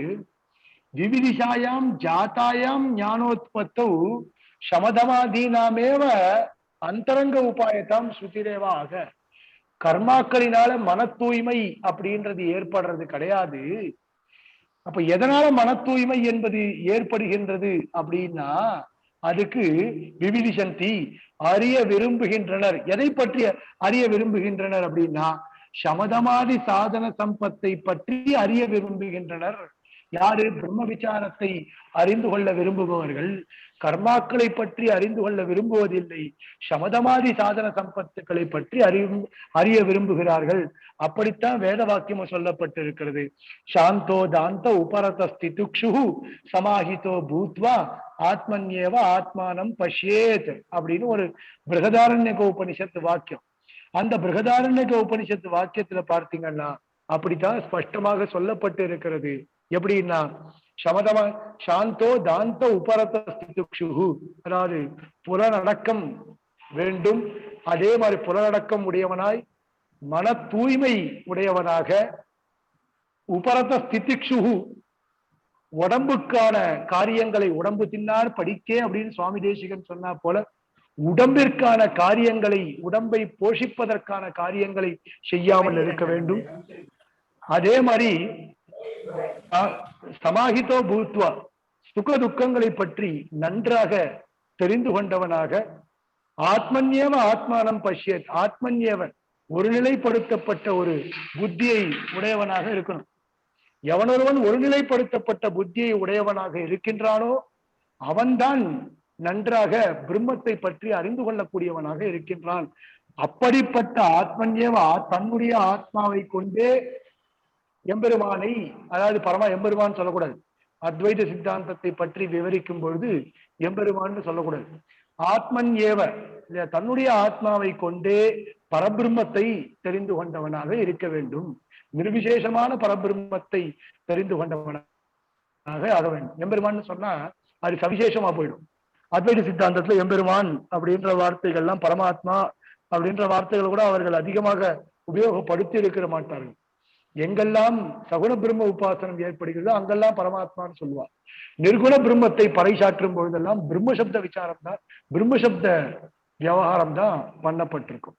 ஆகையினால இப்படிப்பட்ட ஒரு ஒரு விஷயத்தை கொண்டுதான் பிரம்மத்தை பற்றி நன்றாக தெரிந்து கொள்ள வேண்டும் அப்படின்னு சொன்னான். அதுக்கு மேல சொல்றார், இந்த வாக்கியார்த்த ஞானம் எதனால ஏற்படும் அப்படின்னு கேட்டால், இந்த சாந்தோ தாந்த உபரத ஸ்திதிக்ஷு சமாஹிதோ பூத்வா ஆத்மன்யேவ ஆத்மானம் பஷ்யேத் அப்படின்றதெல்லாம் எதனால ஏற்படும் அப்படின்னு கேட்டா, சிரவண மனன நிதித்தியாசனங்கள் மூலமாக ஏற்படும். சிரவண மனன நிதித்தியாசனங்கள்லாம் எதனால ஏற்படும் அப்படின்னால், நித்யாநித்திய வஸ்து விவேகா சமதமாதி சாதன சம்பத்து இகாமுத்திர பலபோக விராகா முமுட்சுத்துவம் அப்படின்ற சாதன சத்துஷ்டயத்தின் மூலமாக ஏற்படும். இப்ப நித்யாநித்திய வஸ்து விவேகா அப்படின்னா என்ன அர்த்தம்னா, இது நித்தியமான பொருள், இது அனித்தியமான பொருள் என்று பகுத்து அறியக்கூடிய ஒரு பகுத்தறிவு ஞானம். நன்னா பாத்துக்கோ, லோகத்துல பகுத்தறிவுன்னா இதான் பகுத்தறிவு. எதோ பகுத்தறிவுன்னு சொல்லிட்டு தெரியுறமே அதெல்லாம் பகுத்தறிவு கிடையாது, இதுதான் பகுத்தறிவு. எது பகுத்தறிவு? இதம் வஸ்து நித்திய வஸ்து, இதம் வஸ்து அனித்திய வஸ்து என்று நித்யாநித்திய வஸ்து விவேக ஞானம் முதல்ல தேவை. அதே மாதிரி சமதவாதி சாதன சம்பத்தி. இப்போ ஒரு ஸ்ருதி வாக்கியம் சொன்னமே, பிருகதாரண்ய உபனிஷத் ஸ்ருதி வாக்கியம், சமதமாதி சாதன சம்பத்துன்ற இடத்துல சாந்தோ தாந்த உபரத ஸ்திதிக்ஷு சமாஹிதோ பூத்வா ஆத்மன்யேவ ஆத்மானம் பஷ்யேத்னு சொன்னமே, புலனடக்கம் மன அடக்கம் இல்லையா, அதே மாதிரி மன தூய்மை, உடல் தூய்மை, ஆத்மாவை கொண்டு ஆத்மாவை தெரிந்து கொள்ளுதல், இப்படிப்பட்ட ஒரு எண்ணம்லாம் இருக்கணும். இகாமுத்திர பலபோக விராகா. போட்டியா வெள்ளை ஷர்ட் ஒண்ணீங்க மாட்டீங்க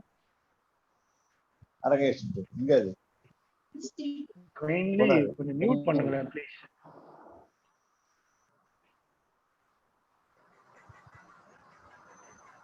போஸ்ட் யாரோ மியூட் பண்ணுங்க.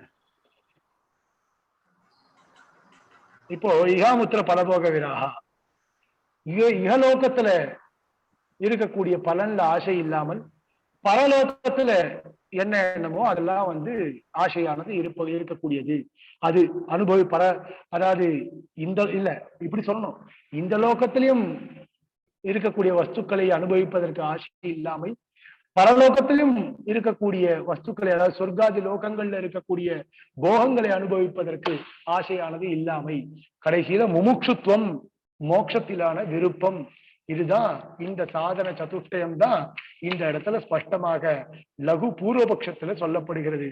நியமேன முதல்ல என்ன சொன்னார், என் நியமேன அபேட்சத்தை ததேவ பூர்வவிருத்தம் வக்தவியம்.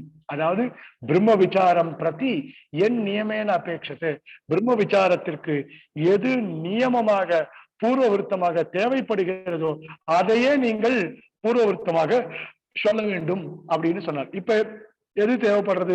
நித்யாநித்திய வஸ்து விவேகம், சமதமாதி சாதன சம்பத்து, இகாமுத்திர பலபோக விராகா, முமுட்சுத்துவம் என்று சொல்லக்கூடிய இந்த சாதன சதுஷ்டயம்தான் நமக்கு பூர்வவிருத்தமாக சொல்ல வேண்டி வருகிறது. கர்ம விசாரம் பூர்வவிருத்தமாக வராது அப்படின்னு சொன்னார் இந்த இடத்துல. இது லகு பூர்வபக்ஷம். இப்போ லகு சித்தாந்த பாகமானது நாம பார்க்கணும். லகு சித்தாந்தத்துல பாருங்க, பாஷ்யக்காரர் ரொம்ப கண்டிக்கிறார் இப்படிப்பட்ட லகு பூர்வபக்ஷம். இப்போ ஆரம்பத்திலே ஒரு கேள்வி கேட்கிறார் அவர்களை பார்த்து நமக்கு.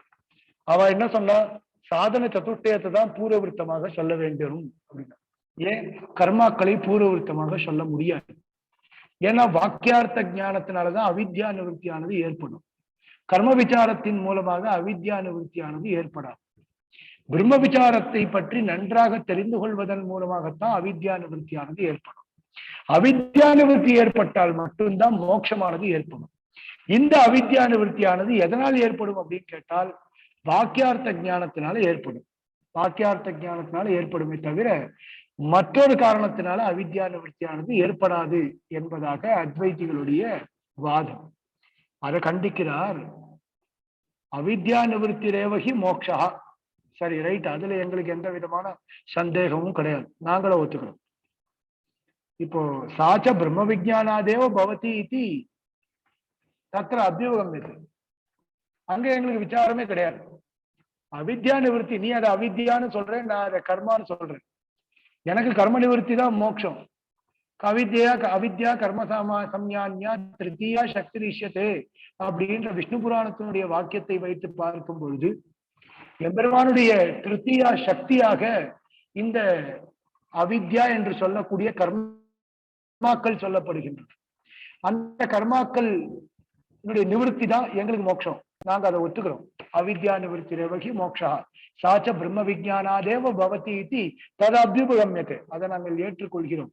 பிரம்ம விஜயானத்தினால் மட்டும்தான் இந்த அவித்யா நிவர்த்தியானது ஏற்படும் அப்படின்றது நாங்க ஒத்துக்கிறோம். எங்களுக்கு எங்க சந்தேகம், நீங்க உங்களுடைய வாதத்தை கேட்ட பிறகு எங்களுக்கு எங்கு திடமான ஒரு சந்தேகமானது ஏற்படுகிறது அப்படின்னா, அவித்யா நிவர்த்தியே வேதாந்த வாக்கியை விதிச்சிதம் ஞானம் கிம் ரூபம் அப்படின்னு கேட்கிறார். அவித்யா நிவர்த்திக்காக வேதாந்தத்தினால வெளிப்படுத்தப்படக்கூடிய, வேதாந்தத்தினால கட்டளையிடப்படக்கூடிய ஞானம் எப்படிப்பட்டது என்பதை நீங்கள் தெரிவிக்க வேண்டும். சுவாமி, எங்களுக்கு எதுல டவுட்டே கிடையாது, நீங்க சொல்றதை நாங்க ஒத்துக்கிறோம். அவித்யா நிவர்த்தி தான் மோட்சம், அதுல எந்த விதமான சந்தேகமும் இல்லை. ஆனா வேதாந்த வாக்கியை விதிச்சிதம் ஞானம், வேதாந்த வாக்கியத்தின் மூலமாக பிரம்மத்தை அறிந்து கொண்டவன் எவனோ அவனுக்கு மட்டும்தான் அவித்யா நிவர்த்தியானது ஏற்படுகிறது அப்படின்னு நீங்க சொன்னீங்களோ இல்லையோ, வேதாந்த வாக்கியத்தின் மூலமாக வெளிப்படுத்தக்கூடிய அந்த ஞானமானது எப்படிப்பட்டது என்பதை நீங்கள் தெரிவிக்க வேண்டும். அது எப்படிப்பட்ட ஞானத்தை வேதாந்தங்கள் தெரிவிக்கின்றன அவித்யா நிவர்த்திக்காக, அதை கொஞ்சம் விளக்கி சொல்லுங்களேன் அப்படின்னு பாஷ்யக்காரர் அத்வைதிகளை பார்த்து கேட்கிறார். அதுக்கு இவரே 2 ஆப்ஷன் வைக்கிறார் அந்த இடத்துல. கிம் வாக்கியாத் வாக்கியார்த்த ஞான மாத்திரம் உத தன்மூலம் உபாசனாத்மகம் ஞானம் இதி. வாக்கியாத்து வாக்கியார்த்த ஞானம், ஒரு வாக்கியத்திலிருந்து எழக்கூடிய வாக்கியார்த்த ஞானத்தை கொண்டு அந்த ஞானமானது விதிக்கப்படுகிறதா, அல்லது தன் மூலம் உபாசனாத்மகம் ஞானம், அல்லது அதன் மூலம் வரக்கூடிய உபாசனம் என்று சொல்லக்கூடிய ஞானமா, உபாசனமாகிய ஞானமா, வாக்கியத்திலிருந்து உண்டாகும் வாக்கியார்த்த ஞானத்தின் மூலமாக ஏற்படுகிறதா, அல்லது அதன் மூலம் வரக்கூடிய உபாசனம் என்று சொல்லக்கூடிய அந்த ஞானம் எதனால வருது, அதை கொஞ்சம் விளக்கி சொல்லுங்களேன் அப்படின்னு சொல்றேன். அதுக்கு பாஷ்யக்காரரே சொல்றாரு, வாக்கியார் முதல்ல சொல்ல முடியாது, வாக்கியாத் வாக்கியார்த்த ஞானம் அப்படின்னு சொல்றதுக்கு பிரசக்தியே இல்லை. ஏன்னா வாக்கியத்திலிருந்து உண்டாகக்கூடிய ஞானம் கிடையாது. ஏன்னா வாக்கியத்திலிருந்து உண்டாகக்கூடிய ஞானம் விதிக்கலைன்னா கட்டளை இடல இல்லையா. வேதம் மோட்சத்திற்காக இந்த ஞானத்தை பெற வேண்டும், மோட்சார்த்தி யாரெல்லாம் இருக்கிறார்களோ அவர்கள் மோட்சத்திற்காக இந்த ஞானத்தை பெற வேண்டும் அப்படின்னு எந்த இடத்துலயுமே சொல்லல வேதம். விதி கட்டளை இடல. அப்படி கட்டளை இடல அப்படின்னும் பொழுது, அதாவது இந்த ஞானத்தை பெற வேண்டும் அப்படின்னு எந்த ஞானமும் கட்டளை இடப்படல. இப்ப வாக்கியத்திலிருந்து வாக்கியார்த்த ஞானம், வாக்கியத்திலிருந்து வாக்கியார்த்த ஞானம் இருக்கு இல்லையா. தத்துவமசின்றது வாக்கியம். வாக்கியம் என்ன? தத்துவமசி. தத்துவமசி அப்படின்ற வாக்கியத்தினுடைய அர்த்தத்தை நாம் தெரிந்து கொண்டால் அது வாக்கியார்த்த ஞானமாகிறது. வாக்கியத்தின் மூலமாக பெறப்பட்ட அர்த்த ஞானம், அதுதான் வாக்கியார்த்த ஞானம். இப்ப அந்த வாக்கியார்த்த ஞானத்தின் மூலமாக அவித்யை தொலைகிறது அப்படின்றது இல்லை. எதனால இல்லை? இப்போ நான் கூட இருக்கேன். இப்போ அயம் ஸ்ரீகாந்தா வாக்கியார்த்த ஞானவான் பவதி. இப்போ வாக்கியாத்து வாக்கியார்த்த ஞானவான் பவதி அயம் ஸ்ரீகாந்தா. எப்படி பாருங்களேன், இப்போ இந்த தத்துவமசி அப்படின்ற வாக்கியத்தினுடைய அர்த்தத்தை நன்றாக தெரிந்து கொண்டால் அவித்யா நிவர்த்தியானது ஏற்படும் என்பது அத்வைதிகளுடைய வாதம். இப்போ ஸ்ரீகாந்தா தத்துவமசி அப்படின்ற வாக்கியத்துடைய அர்த்தத்தை நன்றாக தெரிந்து கொண்டு விட்டான். ஆனா அவனுக்கு அவித்யா நிவர்த்தி ஏற்படலையே, சம்சாரம் தானே தொடர்ந்து கொண்டு இருக்கிறது. அத்வைத சித்தாந்த பிரகாரம் அவித்யா நிவர்த்தியானது மோட்சத்திற்கு காரணமா இருக்கு. அப்ப அவித்யா நிவர்த்தி அடைந்தவன் மோட்சத்தை அடைகிறான். இப்போ அவித்யா நிவர்த்தி எப்படி ஏற்படுகிறது? வாக்கியாத்து வாக்கியார்த்த ஞானத்தின் மூலமாக ஏற்படுகிறது. எங்க வாத்தியார் சுவாமி ஸ்ரீ ஊவே புதுக்கோட்டை சுவாமி எனக்கு தத்துவமசி அப்படின்ற வாக்கியத்துடைய அர்த்தத்தை நன்றாக தெளிவுபடுத்தி விட்டார். தத்துவமசின்னா என்ன, அது அத்வைத பிரகாரமும் நன்றாக சொல்லி இருக்கிறார். விசிஷ்டாத்வைத சித்தாந்தத்தின் அடிப்படையிலும் எனக்கு நன்றாக போதித்திருக்கிறார். அப்ப எனக்கு வாக்கியாத்து வாக்கியார்த்த ஞானமானது வந்துடுச்சு. அப்ப எனக்கு அவித்யா நிவர்த்தி ஏற்பட்டிருக்கணுமே. அவித்யா நிவர்த்தி ஏற்பட்டிருந்தால் எனக்கு சம்சாரமானது தொலைந்திருக்குமே.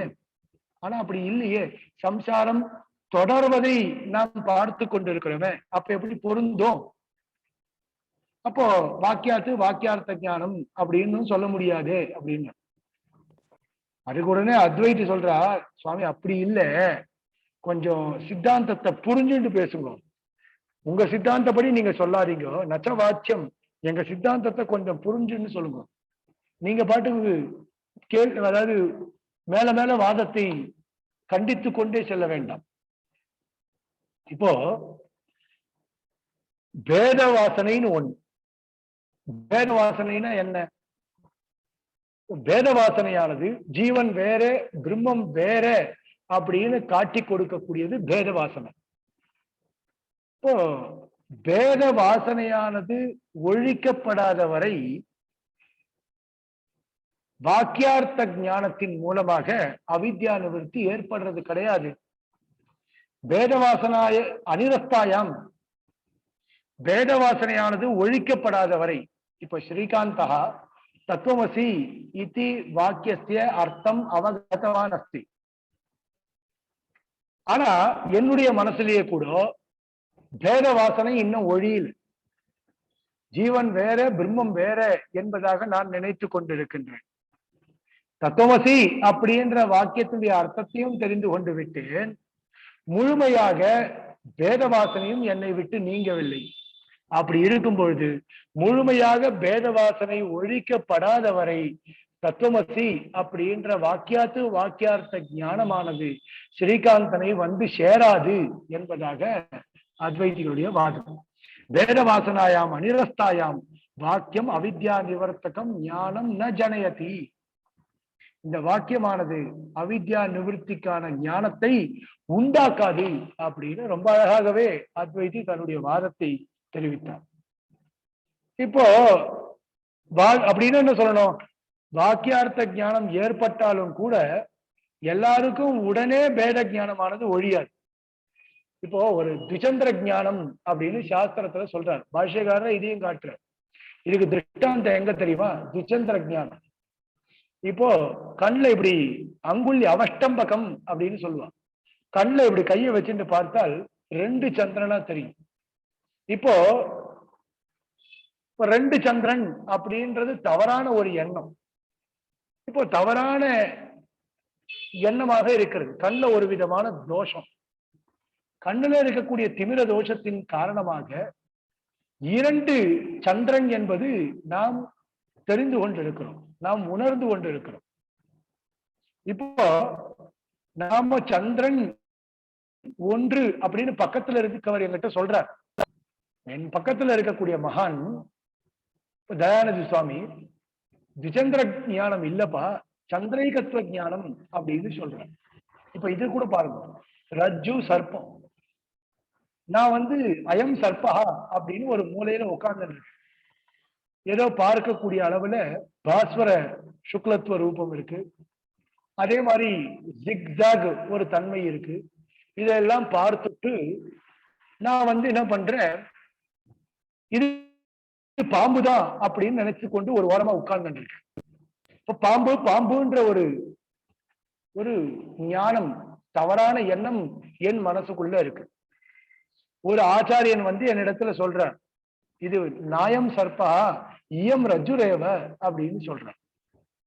இப்போ நாயம் சர்பகா அப்படின்ற ஞானம் என் மனசுல இருந்து விலகணும்.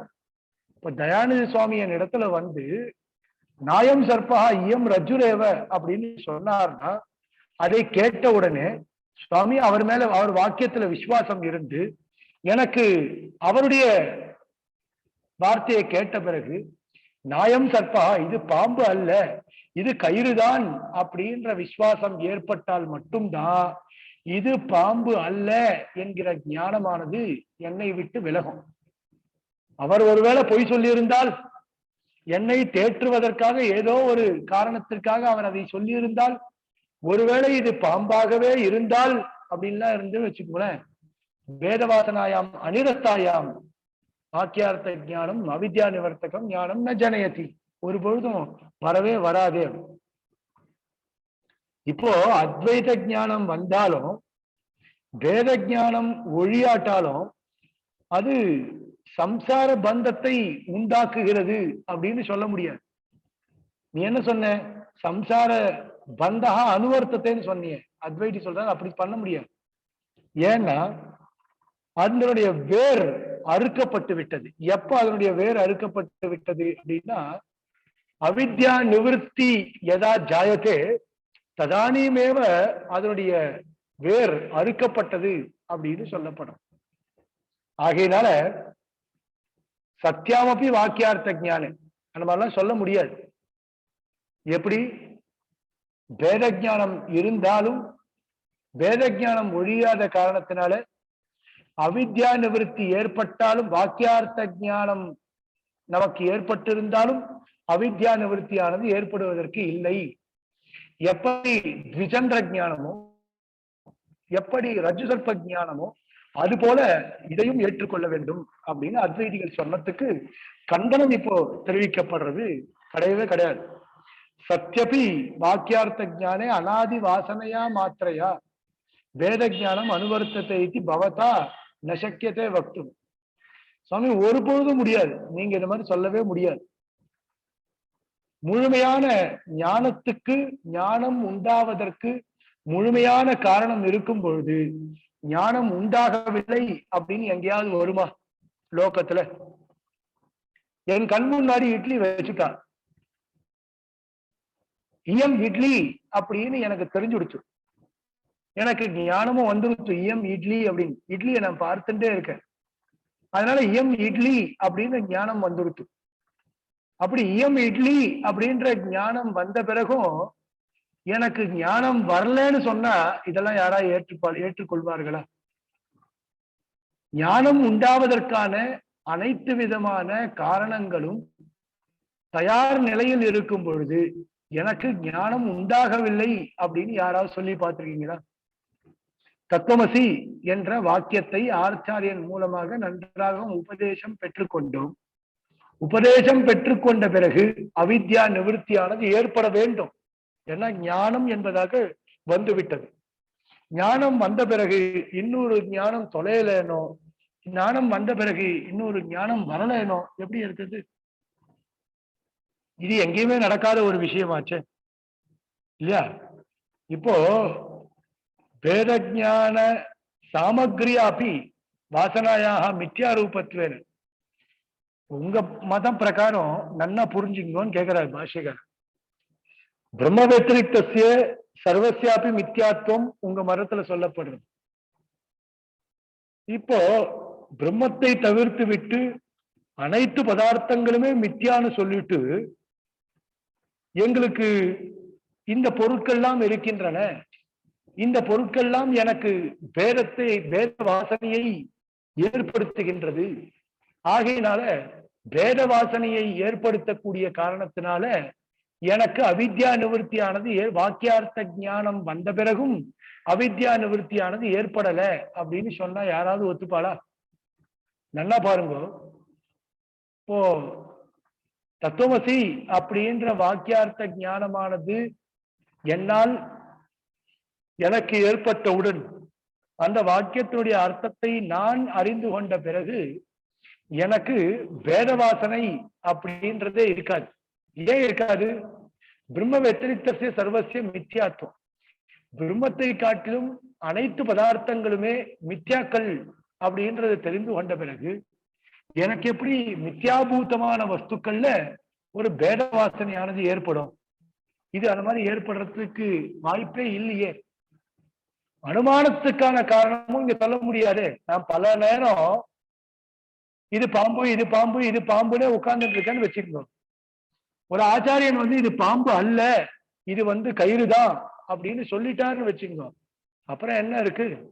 அவர் தான் வந்து சொல்லிட்டு போயிட்டாரு, இது பாம்பு அல்ல, இது வந்து கயிறு தான் என்பதாக மிக ஸ்பஷ்டமாகவே சொல்லிட்டு போயிட்டாரு. அப்படி சொல்லிட்டு போன பிறகு இது கயிறு என்று உணர்ந்தால் பாம்பு ஞானம் போயிடும். இது பாம்பு என்று நினைத்து கொண்டிருந்தால் கயிறுன்ற ஞானம் வரவே வராது. அப்ப ஆச்சாரியன் சொன்ன வார்த்தைகள்ல விசுவாசமே பிறக்கவே பிறக்காது.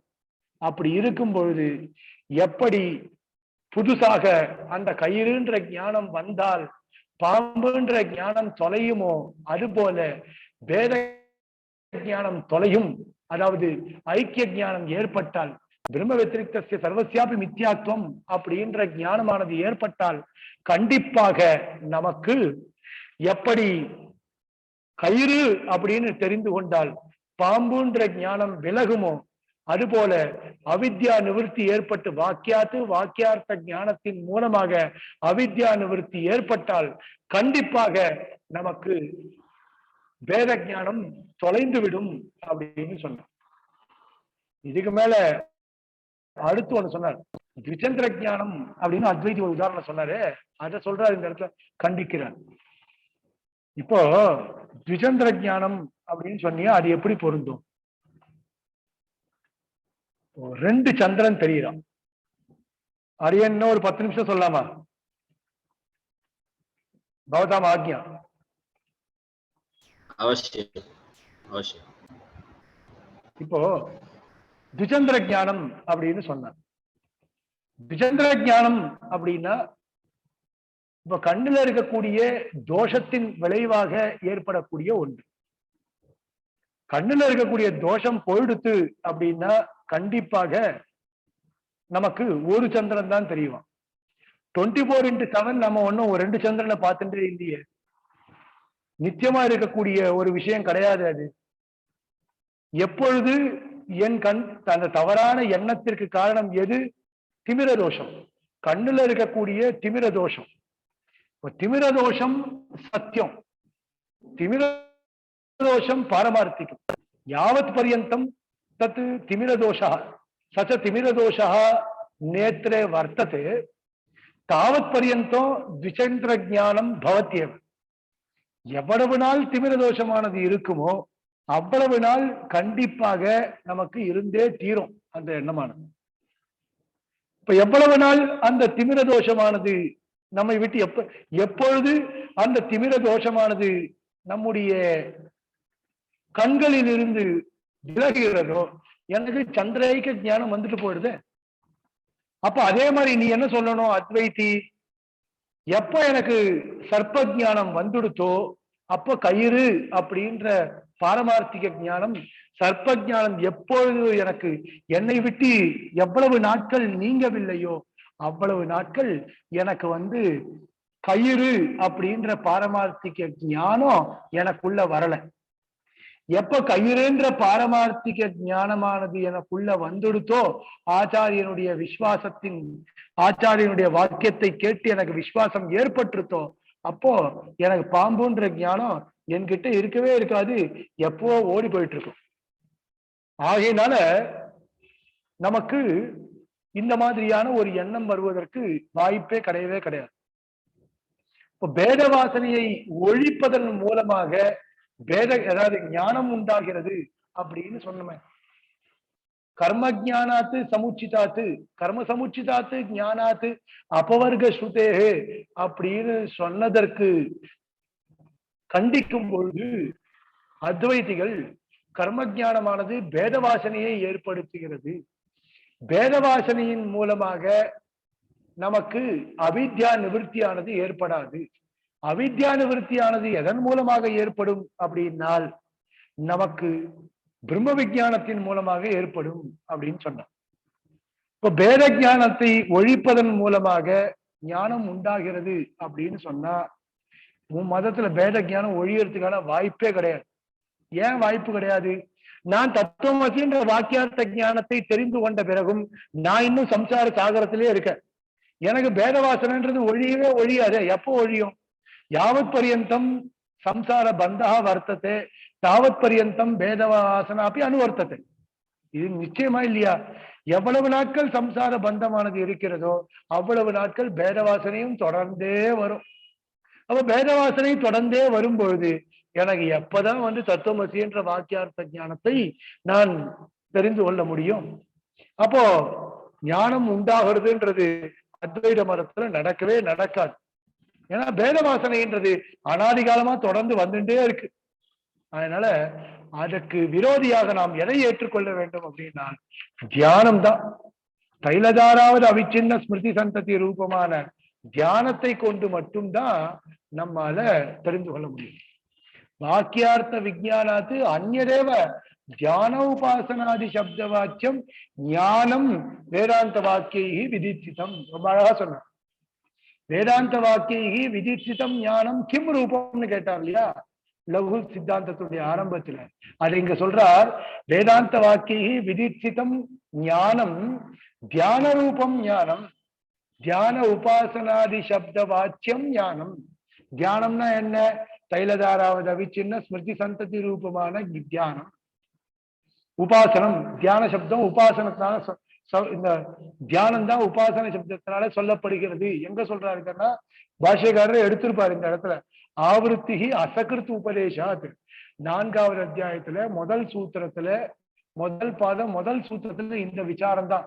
கதம் தியான சப்தேனகி உபாசனம் விதியத்தே அப்படின்னு கேள்வி கேட்டு அதற்கு பதில் சொல்லும் பொழுது தைலதாராவது அவிச்சின்ன ஸ்மிருதி சந்ததி ரூபமான ஞானம் தான் இந்த இடத்துல உபாசன சப்தமாக சொல்லப்படுகிறது அப்படின்னு சொல்லியிருப்பார். அதுக்கு சில பிரமாண வாக்கியங்களை சொல்றார். விஜயானம் விஜ்ஞாய பிரஜாம் குர்வீத அனுவித்ய விஜானாதி ஓமித்யவம் ஆத்மானம் தியாயத்த நிச்சாயத்தம் மிருத்யுமுகாத்து பிரமுச்சதே ஆத்மானமேவ லோகம் உபாசீத ஆத்மாவா அரே திருஷ்டவியோ ஸ்ரோத்தவியோ மந்தவியோ நிதித்தியாசித்தவியா சோன்வேஷ்டவிய ச விஜிக்ஞாசித்தவியா அப்படின்ற வாக்கியங்கள்லாம் பாருங்க. ஸ்பஷ்டமாக தியானம் செய்யப்பட வேண்டியவன் பரமாத்மா. தியான ரூபமான ஞானத்தை கொண்டே எம்பெருமானை நாம் தெரிந்து கொள்ளலாம். தியானம் செய்யப்பட வேண்டியது அனுவித்ய விஜானாதி விஜ்ஞாய பிரஜாம் குருவீத்த பிரஜாம் குருவீத்த விஜானாதி எல்லாமே தியானம்தான் வேதாந்த வாக்கியங்கள்னாலே விதிக்கப்படுகிறது தவிர வாக்கியார்த்த ஞானத்தின் மூலமாக விதிக்கப்படவில்லை. அதுபோல இதுக்கு முன்னாடி சொன்னோம் இல்லையா, தன்மூல உபாசனாத்மகமான ஞானத்தை கொண்டும் விதிக்கப்படவில்லை. தியானத்தை தான் வேதாந்த வாக்கியமான ஞானமானது வேதாந்த வாக்கியை விதிச்சித்தம் ஞானம் எது கிம் ரூபம்னா தியான ரூபம் பவதி. இப்ப அத்வைதிகள் நித்யானித்ய வஸ்து விவேகா சமதமாதி சாதன சம்பத்து இகாமுத்திர பலபோக விராகா முமுட்சுத்துவம் அப்படின்னு 4 விஷயங்களை சொன்னார்கள் இல்லையா. அந்த 4 விஷயங்களை சொல்லும் பொழுது அதற்கு கண்டனமாக பாஷ்யக்காரர் என்ன பண்றார், அவர்கள் சாதன சதுஷ்டயம் சொன்னார்கள். இங்க பாஷ்யக்காரர் சாதன சப்தகம் சொல்றார். சாதன சப்தகத்தை தான் இந்த இடத்துல பூர்வவிருத்தமாக சொல்ல வேண்டும். நீ சாதன சதுஷ்டயம்னு சொன்னியே அது கிடையாது. விவிதி சந்தி அறிகின்றார்கள். பிரம்ம வித்துக்கள் எதை அறிகின்றார்கள் அப்படின்னா சாதன சப்தகத்தை அறிகின்றார்கள். சாதன சப்தகம் எதுனா தல்லப்திகி விவேக விமோக அபியாச கிரியா கல்யாண அனவசாத அனுதர்ஷேபியா சம்பவான் நிர்வச்சனாச்ச அப்படின்னு இந்த ஒரு வாக்கியத்தை எடுத்து விவேக விமோக அபியாச கிரியா கல்யாண அனவசாத அனுதர்ஷேபியா அப்படின்ற 7 விஷயங்களை இந்த இடத்துல சொல்றார். விவேகா அப்படின்னு சொல்லும்போது ஜாத்தியாசிரய நிமித்தாத்து துஷ்டாத்து அன்னாத்து காயசுத்தி விவேகா. இப்போ விவேகம் அப்படின்னால் தோஷமடையாத உணவின் மூலமாக ஏற்படக்கூடியது. கண்ட இடங்கள்ல போய் கண்டதை சாப்பிட்றதுனால நமக்கு விவேக ஞானமானது கண்டிப்பா பிறக்காது. இப்ப விவேக ஞானம் எதன் மூலமாக ஏற்படும் அப்படின்னு கேட்டால் உணவின் மூலமாக, உடல் தூய்மையின் மூலமாக விவேக ஞானமானது ஏற்படும் அப்படின்னு சொல்லப்பட்டிருக்கு. அதுக்கு நிர்வச்சனம் சொல்லும் பொழுது சாந்தோக்கிய உபனிஷத்தை எடுத்து காட்டுறார். ஆகார சுத்தோ சத்வசுத்தி, சத்வசுத்தோ துருவாஸ்மிருதி அப்படின்னு காண்பித்திருக்கிறார். ஆகாரம் சுத்தமாக இருந்தால் மனம் தூய்மையாக இருக்கும். மனம் தூய்மையாக இருந்தால் நிலையான ஒரு நினைவு ஏற்படும் அப்படின்னு சொல்லப்பட்டிருக்கு. அந்த இடத்துல விமோகா, இரண்டாவது காம அனபிஸ்வங்கா அப்படின்னு சொன்னோம். காமத்தால் பீடிக்கப்படாமல் இருத்தல். காமம்னா இந்த இடத்துல பேராசை அப்படின்னு அர்த்தம். காமத்தால் பீடிக்கப்படாமல் இருக்க வேண்டும். வெறும் காமம்னா நம்ம தமிழ்ல சொல்லிட்டு இருக்கக்கூடிய காமம் மட்டும் இல்லை. காமசப்தத்துக்கு சம்ஸ்கிருதத்துல அடைய முடியாத பொருளின் மீது ஏற்படக்கூடிய ஒரு ஆசை தான் இந்த இடத்துல காமசப்தத்தினால சொல்லப்படுகிறது. புலனடக்கம், அதுதான் இந்த இடத்துல காமசப்தத்தினால. சாந்த உபாசித்த, சாந்தோ தாந்தன் சொன்னார் இல்லையா, அந்த இடத்துல சாந்த சப்தத்துக்கு புலனடக்கம் அப்படின்னு சொல்லப்பட்டது. ஆரம்பண சம்சீலனம் புனப்புனர் அபியாசா அப்படின்னு மனதுக்கு பிடிபடக்கூடிய ஒரு விஷயமான எம்பெருமானுடைய திருமேனியை பற்றி மீண்டும் மீண்டும் எண்ணிக்கொண்டிருப்பதே அபியாசா அப்படின்னு சொன்ன. சாந்தோக்கிய உபனிஷத்துல சொல்லப்பட்டிருக்கு, சதா தத்பாவ பாவிதா, எப்பொழுதும் எம்பெருமானுடைய சிந்தனத்தை கச்சித் தேயா காரணம் து தேயா அப்படின்னு சொல்லுவான். எப்பொழுதுமே எம்பெருமானை பற்றி நினைத்து கொண்டே இருத்தல். பஞ்சமகா யஜ்ஞாத் அனுஷ்டானம் சக்தித கிரியா அப்படின்னு சொன்ன. கிரியானா என்ன அப்படின்னா பஞ்சமகா யஜ்ஞம் முதலானவற்றை நன்றாக அனுஷ்டித்துக் கொண்டிருப்பது கிரியா. அதுக்கு சொல்லும்போது தமேதம் வேதானுவச்சனேன பிராமணாக விவிதிசந்தி யஜ்ஞேன தானேன தபசா அநாசகேன. அந்த எம்பெருமானை வேத வச்சனத்தினாலும் யஜ்ஞத்தினாலையும் தானத்தினாலையும் உபவாசத்தின் மூலமாகவும் தபஸினாலையும் பிராமணர்கள் அறிய விரும்புகிறார்கள் அப்படின்னு சொல்லப்பட்டிருக்கு. சத்யார்ஜவ தயா தான ஹிம்ச அனபித்யாக கல்யாணம். சத்தியம், நேர்மை, தயை, தானம், அஹிம்சை, தீய எண்ணம் இல்லாமை, இவைகள் கல்யாண குணங்களாக சொல்லப்பட்டிருக்கின்றன. அதுக்கு சொல்லும்போது தேசாமே வைச விரஜோ பிரம்மலோகா அப்படின்ற வாக்கியம் அதற்கு நிர்வச்சனமாக சொல்லப்பட்டிருக்கிறது. அதுக்கு மேல தேசகால வைகுண்யாத்து சோக வஸ்துவாதி அனுஸ்மிருதேஸ்த தஜ்ஜ தைன்யம் அபாஸ்வரத்துவம் மனசா அவசாதா. அதுல சொல்லும்போது அவசாதம் அப்படின்னா என்ன அர்த்தம் அப்படின்னா கால நேரங்கள் சரியாக இல்லாமை, சோகத்தை கொடுக்கக்கூடிய பொருட்களை நினைக்காமல் இருப்பது, சோகத்தை தரக்கூடிய பொருட்களை நினைத்து கொண்டு மன தூய்மை இல்லாமல் இருக்கக்கூடிய, இதெல்லாம் ரொம்ப தவறான விஷயம்.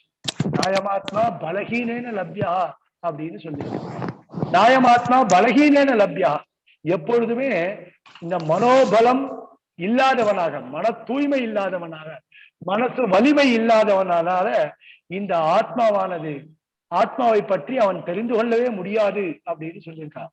தத் விபர்யஜா துஷ்டிகி உத்தர்ஷா. அதாவது இப்படி இவ்வளவு நேரம் சொல்லப்பட்ட விஷயத்திற்கெல்லாம் எதிர்த்தட்டாக இருக்கக்கூடியவனால எந்த விஷயமும் தெரிஞ்சுக்க முடியாது. இப்போ சந்தோஷம் கூட லௌகிக விஷய சுகங்கள்ல ஈடுபட்டு அதன் மூலமாக சந்தோஷம் அடையாதவனாக நாம் இருக்கணும் இல்லையா? பகவத்கீதையில சொல்றா போல சுகம் நேர்ந்தால் ஆனந்தப்படக்கூடாது, துக்கம் நேர்ந்தால் மூலையில உட்கார்ந்து கொள்ளக்கூடாது, எல்லாத்துக்கும் தயாராக இருக்கக்கூடியவனாத்தான் இருக்கணும். அதுக்குதான் சாந்தோ தாந்த புலனடக்கம் வேண்டும், மன அடக்கம் வேண்டும், மனசை ஒருநிலைப்படுத்த வேண்டும். இப்படி எல்லாம் சாதன சப்தகம் சொல்லி இந்த சாதன சப்தகத்தின் மூலமாக, அதாவது கர்ம விசாரம்தான் பூர்வவருத்தம், வித்யாஞ்ச அவித்யாஞ்ச எல்லாம் சொல்லி ஏகப்பட்ட ஸ்லோகங்கள், சமயானுபவாத்து அந்த பாஷ்யக்காரர் காண்பித்த ஸ்லோகங்கள்லாம் நான் சொல்லல. வித்யாம்ச அவித்யாஞ்ச எஸ்ததேவ உபயம் சஹா அவித்யா மிருத்யும் தீத்வா விருத்தியாம் அமிர்தம் அஷ்ணுதே, இந்த மாதிரியான வாக்கியங்கள் எல்லாத்தையும் காண்பிக்கிறார். அந்த வாக்கியங்கள் மூலமாகவும் இதை காண்பித்து நியமேன பூர்வவருத்தமாக சொல்லப்பட்டது கர்ம விசாரம் தான். பிரம்ம விசாரத்தை தெரிந்து கொள்வதற்கு முன்பு கர்ம விசாரத்தை பற்றி அறிந்து கொள்ள வேண்டும். கர்ம விசாரத்தை பற்றி தெரிந்து கொண்டால் மட்டும்தான் பிரம்ம விசாரமானது முழுமையாக அறிந்து கொள்ள முடியும் என்பதாக தெரிவித்து, இப்படிப்பட்ட ஒரு அற்புதமான வாய்ப்பை அளித்த டாக்டர் கே தயாநிதி சுவாமிக்கும் இந்த நிர்வாகர்கள் எல்லோருக்கும், வந்து கேட்ட பெரியவர்கள் எல்லோருக்கும் என்னுடைய தன்யவாதங்களை சமர்ப்பித்துக் கொண்டு இதோட அடியனுடைய பாஷணத்தை சமாபித்துக் கொள்கிறேன்.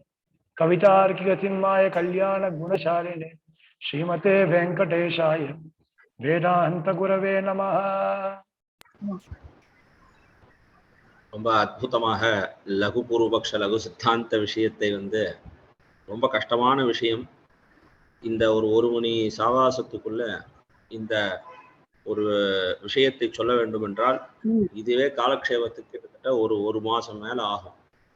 காலக்ஷேபமாக கேட்கும் பொழுதே கிட்டத்தட்ட ஒரு மாச காலம் இந்த பட்சங்கள்லாம் சொல்லி பண்ணுவதற்கு, இதை ஒரு அகடமிக்கா ஒரு மணி சாவாசத்திலே நாம் இந்த லகு பூர்வபக்ஷ லகு சித்தாந்தத்திலே என்ன இருக்கு என்பது நாம் தெரிந்து கொள்வதற்காக ஒரு வாய்ப்பு இது. எம்பெருமானார் பாஷிகாருடைய ஒரு ஸ்ரீசுக்திகளிலே நமக்கு எந்த விஷயம் நாம் முனைப்பாக தெரிந்து கொள்ள வேண்டும், எம்பெருமானாரை நாம் தெரிந்து கொள்ள வேண்டும் என்றால் அவர் இயற்றிய வேதார்த்த சங்கிரகம், ஸ்ரீபாஷ்யம், சாரம், வேதாந்த சாரம், வேதாந்த தீபம், இந்த 4 கிரந்தங்களுடைய ஒரு ஆபாத பிரதீதி வேறையாக நாம் அதை பார்த்தோமானால் எம்பெருமானாருடைய அவதாரம் சார்த்தக்கியம் இதுதான். ஏன்னா அதிலே தான் அவருடைய ஹிருதய ரஞ்சகமான நமக்கு இந்த கிரந்தங்களின் வாயிலாக நமக்கு தெரிவித்துள்ளார். அதிலே ஜிக்ஞாசாதிகரணம் என்பது ரொம்ப முக்கியமான ஒரு விஷயங்கள். பல விஷயங்களை அழகாக வாதி பிரதிவாதியாக எடுத்துக்கொண்டு எம்பெருமானார் நமக்கு ரொம்ப அழகாக சொல்லியிருக்கிறார். அதை இன்று நமக்கு அந்த லகு பூர்வபக்ஷ லகு சித்தாந்தத்தினுடைய இருக்கக்கூடியதான விஷயம் என்ன என்பதை தெளிவாக நமக்கு இன்று அளித்த ஸ்ரீ MS ஸ்ரீகாந்த் அவர்களுக்கு பல்கலைக்கழகத்தின் சார்பாக வைணவத்துறையின் சார்பாகவும் நாம் நன்றியை தெரிவித்துக் கொள்கிறேன். மற்றும் இதனுடைய தொடர்ச்சியாக மகாபூர்வபக்ஷம் மகா சித்தாந்தம் நாளை மதியம் 3 மணிக்கு டாக்டர் TSR நாராயணாச்சார் அவர்கள் மகா சித்தாந்தம் மகாபூர்வபக்ஷத்தை பற்றி நமக்கு உபன்யசிக்க இருக்கிறார்கள். இதே அனைவரும் அந்த இதனுடைய தொடர்ச்சியை நாம் கேட்டு எம்பெருமானுடைய பாத்திரத்துக்கு பாத்திரமாவோம் என்று எம்பெருமான் திருவடியை பிரார்த்திக்கிறேன். Thank you very much, and we meet at 3 p.m. tomorrow, same time. Thank you.